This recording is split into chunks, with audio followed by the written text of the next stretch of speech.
দেখো যেহেতু একটা বটল তাই জন্য কিন্তু ইজিলি এটার মধ্যে হয়ে যাচ্ছে বেশি।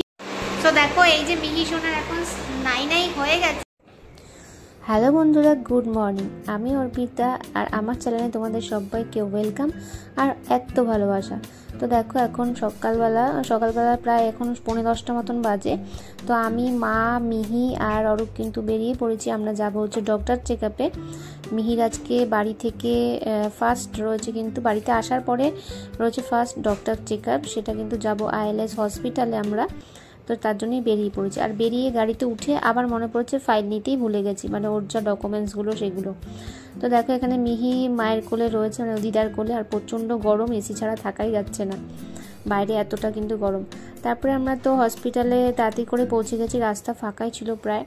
তো হসপিটালে পৌঁছে এখানে ফর্মালিটিস তো থাকে, কারণ ওই বিল করতে হয়, আগে টোকেন নিতে হয়, সেগুলো তো অরূপ করছে। আর এখানে মিহি দিদার কোলে রয়েছে। আর এখানে দেখো কত বাচ্চা রয়েছে, আর কত কিউটও বাচ্চা রয়েছে। মানে বাচ্চা বলতেই কিন্তু সবাই কিউট হয়।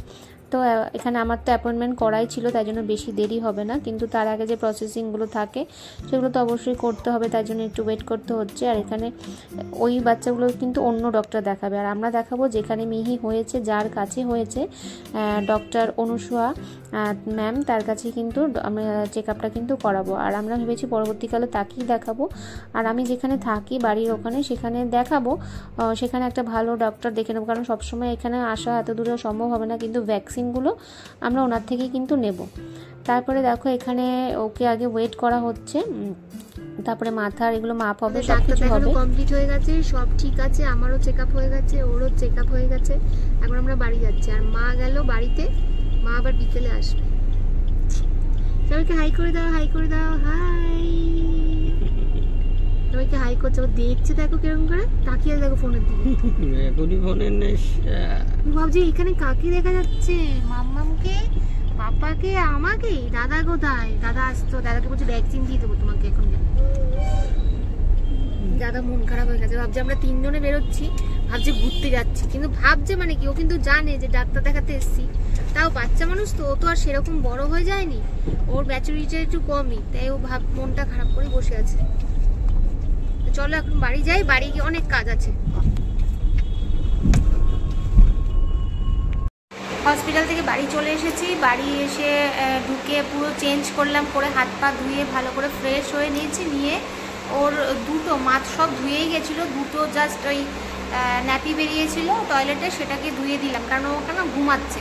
একবার ভেবেছিলাম ওকে স্নান করিয়ে তারপরে ধোবো, তখন না ধুয়ে নিই, কারণ ঘুম হচ্ছে, কারণ ঘুম থেকে উঠে গেলে তো কাঁদবে, তখন ধুতে দেরি হয়ে যাবে, তাই ধুয়ে নিলাম। মা যেহেতু নেই তাই আমি আমার সিস্টেমে করলাম। মা থাকলে তো মা এগুলো ধোয়, আমার কিচ্ছু ধুতে হয় না। তো মাকে তো একদিন না একদিন তো বাড়ি যেতেই হবে, মা কতদিন এখানে থাকবে। তো ঠিক আছে, যাই হোক, এবার আমি আমার মতন করে সিস্টেম করে করলাম। এখন ওকে তেল মাখাবো, অয়েল ম্যাসাজ করবো, করে তারপরে স্নান করাবো। ভেবেছিলাম গা স্পঞ্জ করে দেবো, কিন্তু না, আমি একটুখানি স্নানই করাবো, কারণ প্রচণ্ড গরম, এত গরমে একটু স্নান না করিয়ে থাকা যাবে না, তাই স্নান করাবো ওকে। এখন যেগুলো পড়ে গেছিলো ওগুলো আবার পরে ধুয়ে দেবো। আগে স্নান করে খাইয়েও ঠাকুমার ঘরে মানে কিংবা রেখে ঘুমালে পরে তারপরে আবার হসপিটালের জিনিসগুলো ধুয়ে দেবো, কারণ হসপিটালের বাইরে রাস্তা দিয়ে এসেছি, সেগুলো তো ধুতে হবে, ওগুলো পরে ধুবো। কিন্তু যেগুলো টয়লেটে বেরিয়েছিলো সেগুলো ধুয়ে দিয়েছি। তো চলো এখন করতে থাকি। আজকে ফার্স্ট টাইম আমি ওকে অয়েল ম্যাসাজ করবো, আর স্নানও কিন্তু একাই করাবো। তো চলো করি। তো দেখো এই যে মিহি সোনার এখন 9 হয়ে গেছে, স্নানও হয়ে গেছে। এখন দেখো এখন একটু খাওয়া দাওয়া করবে। তো অয়েল ম্যাসাজ করে স্নান সব পুরো হয়ে গেছে। সবাইকে হাই করে দাও, হাই করে দাও। হলো আমার স্নান হয়ে গেছে, 9 করে ফেলেছি। এখন আমি একটু খাবো, তোমরা একটুখানি পরে এসো। তো চলো, ওর সব কমপ্লিট হয়ে গেছে, এখন শুধু খাওয়া দাওয়া করবে। এইগুলো আবার পরে পরিষ্কার করবো। চলো ওকে আগে খাইয়ে ঘুম পাড়িনি, তারপরে আবার আসবো। আমার ওকে তো খাইয়ে শুয়ে দিয়ে এসেছি, তারপরে ওপরে আসলাম। বলে অনেক কাঁচা ছিল, যেগুলো কেচে নিয়েছি।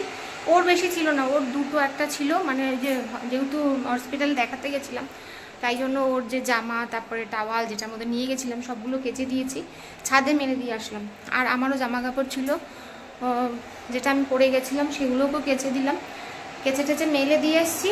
দিয়ে ওর যে জল, স্নানের জল, সেগুলোকে পরিষ্কার করলাম, সেই জায়গাগুলোকে পরিষ্কার করলাম, করে ঠরে দিয়ে এখন ওপরে কেটলিটার মধ্যে তোমাদের দেখাচ্ছি কি করছি, দাঁড়াও। তো দেখো আমি এই প্রথমবার এই কেটলিটার মধ্যে কিন্তু ওর দুধের বোতলটাকে ফোটাচ্ছি। তো দেখো এভাবে ফোটানো যায়, অসুবিধা কিন্তু কিছু হয় না, এটার মধ্যেও ফোটানো যাবে। স্টেরিলাইজ করে নিচ্ছি এটার মধ্যেই, আবার নিচে নিয়ে যাব, আবার গ্যাসের মধ্যে ফোটাবো, তাই জন্য আমি এটার মধ্যেই করে নিচ্ছি। বেশ তাড়াতাড়ি হয়ে যাবে, এটার মধ্যে ফোটানো হয়ে যাবে। দিয়ে এখন নিচে যাব। দেখো যেহেতু একটা বোতল, তাই জন্য কিন্তু ইজিলি এটার মধ্যে হয়ে যাচ্ছে। বেশি হলে কিন্তু এটার মধ্যে দেওয়া যাবে না, তোমরা ট্রাই করো না। জাস্ট আমি এটা করলাম, দেখো মানে ঝাঁ ধরে গেল। এটা আমার একটা দুধের বোতল বলে তাই আমি এটার মধ্যে ফুটিয়ে নিচ্ছি। এখন ছেলে এসেছে পড়ার ওখান থেকে, পড়ে এসছে, ওকে স্নান করাবো, ওকে খাওয়াবো।